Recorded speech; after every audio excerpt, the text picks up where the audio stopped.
그러면 하나님의 우리의 아버지라는 것이 우리에게 어떤 의미를 가질까요? 어떤 의미가 있을까요? 무엇보다 그것은 하나님이 저와 여러분들을 지극히 사랑하신다는 거예요. 부모는, 아버지는 자녀를 사랑해요. 나도 아버지예요. 우리미에게 아버지입니다. 또 주원이에게 아버지. 우리미하고 주원이를 보면 우리 아이들이 제일 예쁘게 생긴 것도 아니고, 제일 공부를 잘하는 것도 아니고, 제일 재능이 뛰어난 것도 아니고, 심지어는 제일 착한 것도 아니야. 근데 나는 우리미를 보고 주원이를 보면 그냥 마냥 이뻐요. 그냥 마냥 사랑스러워요. 우리미는 우리 집에서 저만 만나면 안아달라고 그래. 지금 고3인데 저만 만나면 안아달라고 그래. 집에 나갔다가 들어오기만 하면 집에서도 막 자기 방에서 나오다가 나하고 눈만 마주치면 안아달라고 그래. 그러면 저는 통과세를 내야 돼. 그냥 우리미만 만나면 우리미 안아주고 등을 한 20번 두들겨줘요. 20번 정도. 어느 때는 뭐 30번. 하루에 일상사야. 그게 몇 번인지 몰라. 주원이는 나만 만나면 나한테 뽀뽀해야 돼. 또 주원이는 옛날에는 뽀뽀하는 거 엄청 싫어했는데 아빠하고 뽀뽀하는 거. 지금은 요새는 이제 좀 훈련이 돼가지고 지금 훈련이 돼서 이제 거부감도 많이 사라지고 잘해요. 주원이는 내가 만나면 안고 볼때기도 만지고 기도 만지작거리고 볼에 뽀뽀도 하고 막 그래요. 왜 그래요? 자식이니까. 그냥 자식이니까 마냥 이쁘고 사랑스러운. 우리미를 보면 마냥 이쁘고 사랑스럽고, 주원이를 봐도 마냥 이쁘고 사랑스럽고. 여러분, 아버지는 자녀들을 사랑합니다. 마찬가지로 하나님은 우리를 사랑하세요. 하나님은 이 우주에서 우리를 가장 사랑하는 분이에요. 여러분들은 어머니가 여러분을 제일 사랑한다고 생각하잖아요. 그거 속은 거예요. 이 세상에서 여러분을 제일 사랑하는 분은 절대 어머니가 아닙니다. 그거 이단사설입니다. 절대 아버지가 아니에요. 절대 남편도 아니고 절대 아내도 아니에요. 오늘 제가 집에서 나오기 전에 옷을 입고 막 준비를 하다가 갑자기 마음에 회개가 되더라고요. 누가 하나님처럼 나를 사랑하셨는가? 누가 예수님처럼 나를 사랑하셨는가? 누가 성령님처럼 나를 사랑하셨는가? 어머니는 어릴 때부터 나를 아끼고 사랑했다고 내가 어머니에 대한 마음이 각별하면서 하나님께 내 마음을 얼마나 드렸는가? 내가 얼마나 하나님 앞에 부당한 대우를 해드렸는가? 어머니의 사랑을 어찌 감히 하나님의 사랑과 비교할 수가 있겠는가? 예수님의 사랑과 비교할 수가 있겠는가? 성령님의 사랑과 비교할 수 있겠는가? 그토록 우리를 사랑하시고 우리를 위하시고 우리를 위해 희생하신 그분이 우리에게 이런 정도의 사랑밖에 받지 못한다는 것이 얼마나 불의하고 얼마나 불공평한 일인가? 그게 갑자기 엄습하듯이 깨달아지더라고요. 주님 죄송합니다. 아버지 너무나 죄송합니다. 예수님 너무나 죄송합니다. 성령님 너무나 죄송합니다. 내가 마땅히 드려야 될 사랑의 적은 부분밖에 내가 주님 앞에 드리지 못했습니다. 주님을 깊이 사랑하는 제가 될 수 있도록 은혜를 베풀어 주시옵소서. 그런 기도가 여러분 저절로 나와요. 이 세상에서 우리를 가장 사랑하는 분은 절대 어머니가 아니에요. 그걸 깨달아야 돼요. 절대 아버지가 아니에요. 그건 여러분 하나님이세요. 하나님. 모성애, 부성애가 어디서 나왔어요? 모성애, 부성애를 하나님이 주신 거예요. 그게 진화돼 가지고 나온 겁니까? 물에서 흙에서 무슨 사랑이 나와요? 그죠? 무슨 정신이 나와요? 흙은 영원히 있어도 흙일 뿐이지. 물은 영원히 있어도 물일 뿐이지. 그러면 이게 어디서 나온 거예요? 모성애가 어디서 나온 거예요? 부성애가 어디서 나온 거예요? 하늘에서 떨어진 겁니까? 아니에요. 하나님께로부터 온 거예요. 믿으십니까, 여러분? 모성애, 부성애는 하나님께로부터 온 것이다. 바꿔 말해서 하나님의 사랑의 작은 파편일 뿐이다. 하나님의 그 무한한 사랑의 작은 파편, 그게 어머니의 사랑이라는 거예요. 그게 아버지의 사랑이라는 거예요. 하나님은 어머니가 우리를 사랑하는 거하고 비교할 수 없을 정도로 우리를 사랑하는 분이다. 하나님은 아버지가 우리를 사랑하는 것과 비교할 수 없을 정도로 우리를 사랑하시는 분이다. 여러분 믿으십니까? 그러므로 여러분 우리가 이 사실을 기억하고 하나님을 사랑해야 마땅한 거예요. 최고의 사랑으로 온 마음을 다해서 하나님을 사랑해야 마땅한 것입니다. 모든 부모는 자녀를 사랑합니다. 자녀에게 좋은 것을 주기를 원합니다. 하나님도 마찬가지예요. 그래서 예수님께서 이렇게 말씀했어요. 마태복음 7장 9절로 11절. 너희 중에 누가 아들이 떡을 달라 하는데 돌을 주며 생선을 달라 하는데 뱀을 줄 사람이 있겠느냐. 너희가 악한 자라도 좋은 것으로 자식에게 줄 줄 알거든. 하물며 하늘에 계신 너희 아버지께서 구하는 자에게 좋은 것으로 주시지 않겠느냐. 여러분 자녀들이 누리는 모든 게 어디서 와요? 아버지께로부터 오는 거예요. 그죠? 자녀가 누리는 건 먹는 거든 입는 거든 학용품이든 학교를 다니는 거든 취미생활을 하든 거든 모든 좋은 게 어디서 와요? 아버지에게로 오는 거예요. 아버지가 수고하고 아버지가 번 돈에서 오는 거예요. 영적으로도 마찬가지예요. 그래서 야고보는 이렇게 말했어요. 야고보서 1장 17절. 온갖 좋은 은사와 온전한 선물이 다 위로부터 빛들의 아버지께로부터 내려오나니 그는 변함도 없으시고 회전하는 그림자도 없으시니라. 누구에게서 모든 좋은 게 내려온다고요? 아버지에게서 내려온다. 위로부터 아버지에게서 내려온다. 하나님 아버지에게서 내려온다. 또 하나님은 우리에게 아무것도 아끼지를 않으십니다. 로마서 8장 32절. 자기 아들을 아끼지 아니하시고 우리 모든 사람을 위하여 내주시니까 어찌 그 아들과 함께 모든 것을 우리에게 주시지 아니하겠느냐. 에베소서 1장 3절. 찬송하리로다. 하나님 곧 우리 주 예수 그리스도의 아버지께서 그리스도 안에서 하늘에 속한 모든 신령한 복을 우리에게 주시되. 예수님을 우리를 위해 내어준 분인데 뭘 아끼겠느냐? 독생자를 우리에게 주신 분이 뭘 아끼겠느냐? 아무것도 아끼지 않는다. 모든 것을 우리에게 주시는 분이다. 또 여러분 에베소 1장 3절에 보면 바울이 하늘에 속한 모든 신령한 복을 주셨다. 이미 여러분 하늘에 속한 모든 신령한 복을 받은 거예요. 예수 믿고 구원받았다는 것은 모든 것을 다 받은 거예요. 모든 것을. 하나님의 자녀가 된 거예요. 여러분 부모가 기업을 자식에게 물려주는 것처럼 하나님께서 하나님의 나라를 우리에게 물려주신 거예요.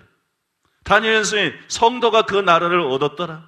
성도가 로마 제국보다 위대한, 바벨론보다 위대한, 여러분 메데파사보다 위대한, 역사상 존재했던 어떤 제국보다 위대한 영원한 나라, 하나님의 나라를 그리스도와 함께 후사가 돼가지고 여러분 유업으로 받는 거예요.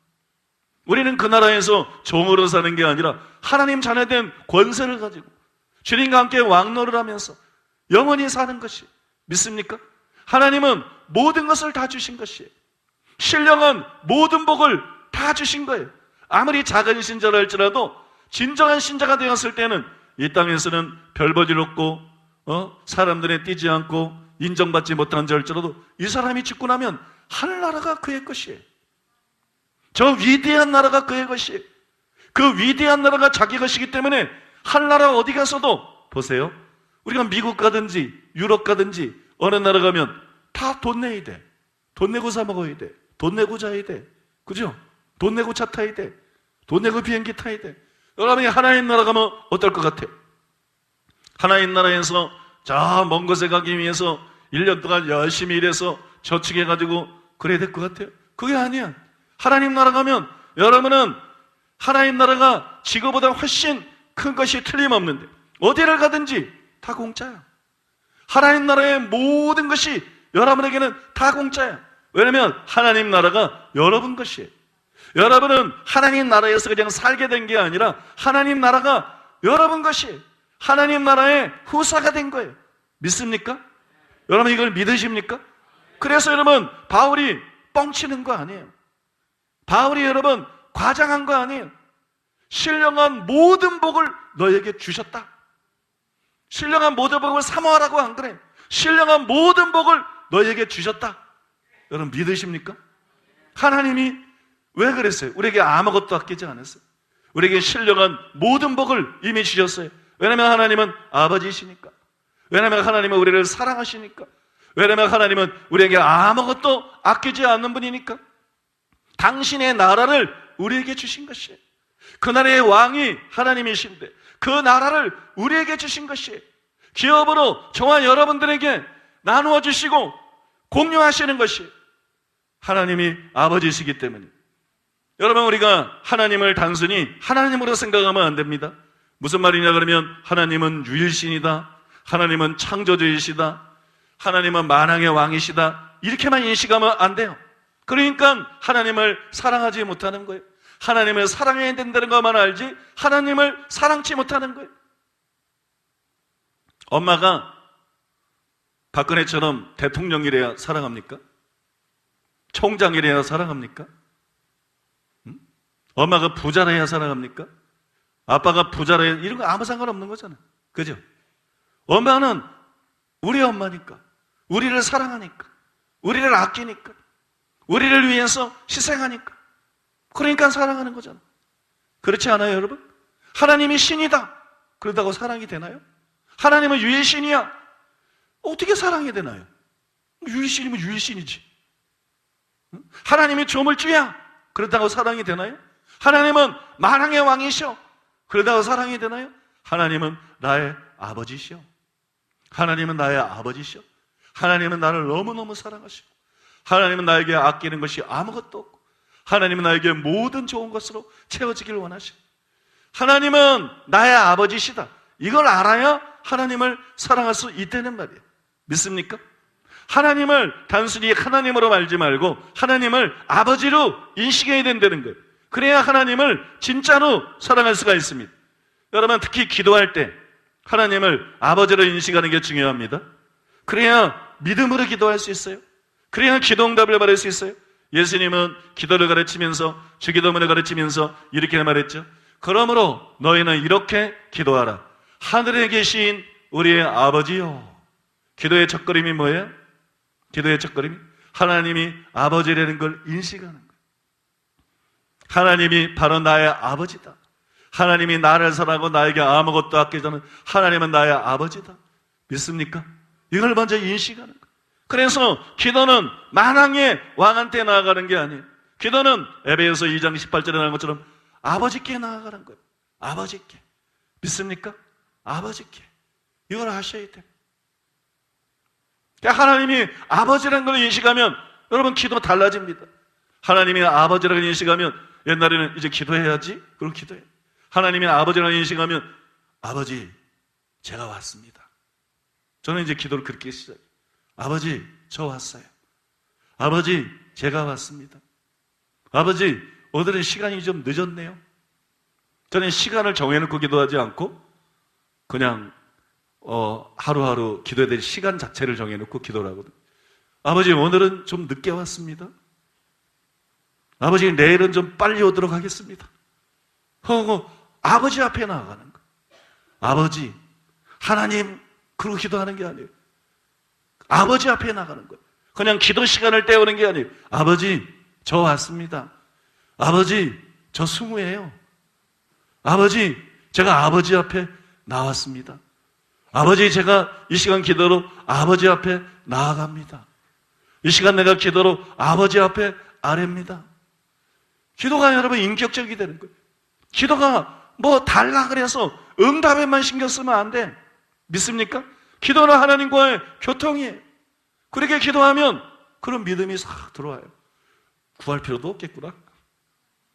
하나님이 내 아버지인데 내 필요할 걸 다 알고 날마다 똑같은 제목 가지고 거기에 기도하는데 오늘 그거를 굳이 또 한 번 상기시켜 드릴 필요가 있을까? 그냥 아버지하고 교제하는 시간을 가지면 그거로 충분하지 않을까?